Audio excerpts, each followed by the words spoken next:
কে এই বাদশা জুয়েল? বাংলাদেশ থেকে নিজস্ব প্রতিবেদক দিন ইসলাম প্রকাশ বাবু, যিনি নিজের অর্থ উপার্জিত টাকা দিয়ে অর্ধ শতাধিক পরিবারের পাশে দাঁড়িয়েছিলেন, দিয়েছেন অনেক অর্থাভাবী মেয়েদের বিয়ে শাদী করে দিয়েছেন থাকার মতো জায়গা, অনাহারের মুখে তুলে দিয়েছেন খাবার। বলছিলাম, বাংলাদেশের বৃহত্তম ব্রাহ্মণবাড়িয়া জেলার কসবা থানার কায়ুমপুর ইউনিয়নের দক্ষিণ চোকবস্তা গ্রামের মোহাম্মদ মৃত আবুল বাশারের ছেলে বাদশা জুয়েল ক্ষমতাচ্যুত আওয়ামী লীগ সরকারের সাবেক আইনমন্ত্রী আনিসুল হকের ছত্র ছায়ায় থাকা দুর্নীতিবাজ রাজনীতিবিদ ব্যক্তিদের প্রতি হিংসার শিকার হয়েছিলেন এবং মিথ্যা ও ষড়যন্ত্র মামলায় ১৩ জুন ২০২২ থেকে দীর্ঘ ৩ বছর কারাগারে বন্দী ছিলেন এই বাদশা জুয়েল। স্বৈরাচারী ফ্যাসিস্ট আওয়ামী লীগ সরকার পতনের পর বাদশা জুয়েল মিথ্যা মামলা থেকে মুক্তি পান। কারাগার থেকে বের হয়ে হাজারো জনতার ভালোবাসায় সিক্ত হন। কারাগারের সামনে থেকে ফুলের মালা দিয়ে বরণ করে নেন উৎসুক জনতা।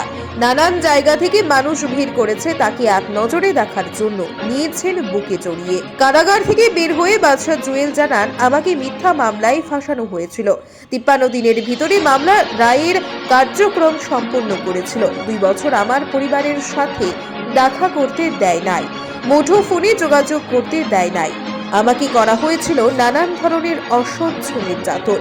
আমি ছাত্র জীবন থেকে রাজনীতি করে আসছি, সবসময় মানুষের পাশে থাকতে চাই, সাধারণ জনগণের সেবায় নিয়োজিত থাকতে চাই। আমার জন্য আপনারা সবাই দোয়া করবেন। ব্যুরো রিপোর্ট, দ্য আল্টিমেট খবর।